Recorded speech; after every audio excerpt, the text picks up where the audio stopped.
my spooky friends, welcome to another makeup tutorial. Today I'm going to show you how I created this vampire queen look, Valkaara. I'm going to show you how to get rid of streaky white paint and introduce you to some affordable products that I use to create this look. But before I get into it, I wanted to let you know why I decided to do my own special character.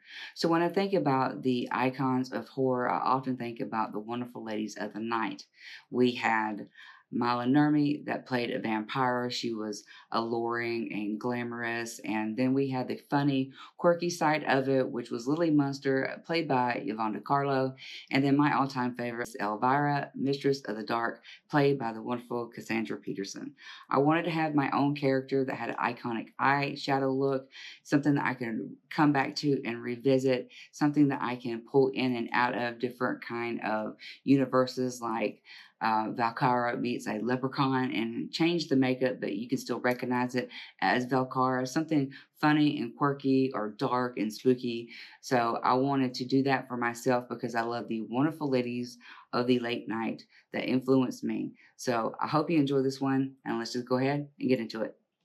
Today I'm using Maron's white water paint, and in order to make that white not crack and show up streaks, the best way to use white paint is to go in with a thin layer and let it dry completely before you go in with the second layer for full opacity.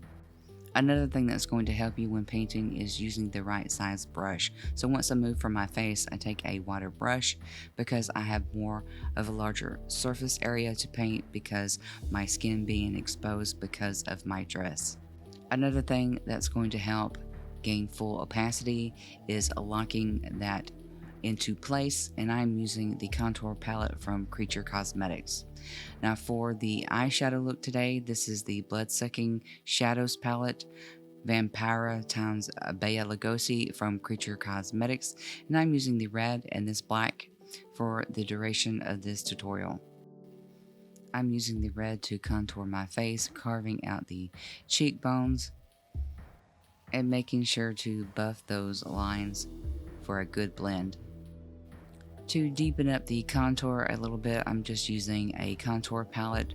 It's a dark shadow that's going to go up underneath the chin and then buff the color up into the hairline. And also using the same thing to contour my nose. If you want a longer nose, you want to get rid of a bulbous tip, take the eyeshadow or the contour and pull it from the inner corners of the eyebrows, move that down in a straight line on each side, being sure to put shadow on the outside of the nostrils. That's going to push the nose forward and push everything else back. So once I have the contouring shape that I like, I go back in with the red and buff and color back into those contour areas. Using a red cream paint. Now this one comes from Walmart and you can get it around the spooky season. I'm going in with a spoolie and making sure I get color onto the eyebrows just for a more striking look and that it matches the hair. For the eyeshadow look, I'm going in with a small fluffy brush and making sure that I get that color to go above the crease. So if you have hooded eyes, make sure that you can see this color when your eyes are open and you're looking straight ahead. I just build that color up, and with my Gothic black waterliner and a very thin long bristled brush, I'm going above that red area. We don't want this to be in the crease, so when you have your eyes open and closed, that nothing touches this line. And again, make them look like siblings and not like twins, and just match it the best you can. You want that wing to go way past the eyebrow. This is very dramatic. Be sure to dry on every line on the lid. It's just a good practice to have. And then I tidy up a little bit and make sure those lines are crisp. And for the rest of the design, I go in the inner corner, dipping that down a little bit and skating that right back to connect to the outer part of the eye. I then finish connecting the outer wing, and on a small angled brush, I'm taking the black eyeshadow and I'm going from the inner corner to the first bend in the line above. So the process here is to get everything connected. So blending in with the black eyeshadow on the inner corner and blending the black eyeshadow from the wing on the outside into the red. And I switched to a flat rounded brush because it has more control, and I blend that black into the red. And to tighten everything up, I'm going in with another small brush and pushing that red up underneath that black eyeliner.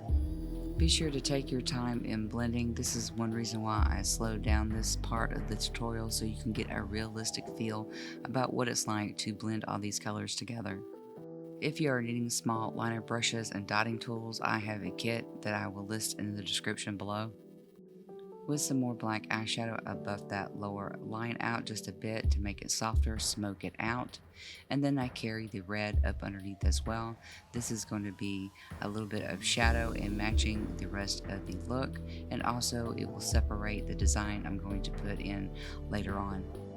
I then popped in some bloody red contacts from my IBB and added some black eyeliner, and then with another waterliner I created this tassel look where the biggest swag goes out to the winged eyeshadow. And going in on the other side for the same thing, I had a mistake and I wanted to clean that up, so I tapped water with a Q-tip to remove the black, and then I go in with white to tighten and clean it up. Once that is dry, I go in and complete the tassel look with some lines running in and along the tassels themselves. And with a dotting tool, I go in and place the black dots on the swag and the lines that are going down. This is going to be where I place the pearl-like look to the tassels. And since this is a Valentine Gothic makeup look, I took the face stamper in the shape of a heart with an eyeliner. I got this from Shop Miss A. That will be linked below. And I put those up underneath the two longest lines coming from the tassels. Now this is a pearl finish from Gavesi Beauty, and back in I'm tapping with a smaller dotting tool into those bigger black dots. Now that the design on the eyes are finished, I curl my lashes and then go back in and put the red contouring on the nose, so I know I don't have any of the look that had to go into that place. I went in with some lengthening mascara and I created this ombre lip. Using a black mascara, I outlined the cupid's bow, and an ombre lip, you need to overline the bottom and the top lips, getting that color dark and then pushing that color into the lip itself. And then I go in and I darken up the corners on the upper and the lower, because dragging the lipstick is going to pick up that color and make it blend. Coloring in my lips with the Wet n Wild Omega Last Matte in the color Red Velvet, and I'm pushing that along and then rubbing my lips together so that black comes up into the red. $3.19 for a very good lipstick. To attach my scarecrow fangs, I am using Polygrip. They do have a kit, but my teeth are all crowns, so I tend not to glue anything onto them. This is the Scarecrow Fangs Deluxe Double Fang Shredders. So meet Valkaara, my own special character I hope to revisit and bring back to life several times throughout the year, because let's just face it, vampires are a cool, fun makeup look to do. So I hope you enjoyed this one, and thank you so much for hanging out with me. Don't forget to leave a comment about your favorite vampire or vampire movie. For sneak peeks and behind the scenes footage, or to vote on my next look, you can find me on Instagram, Twitter, and Facebook. Those links are below. And now that you've mastered a Gothic Vampy Valentine's Day look, check out this next Glam gore tutorial where I created it using stickers from the dollar store. Thanks for hanging out, and I'll see you next time. Bye.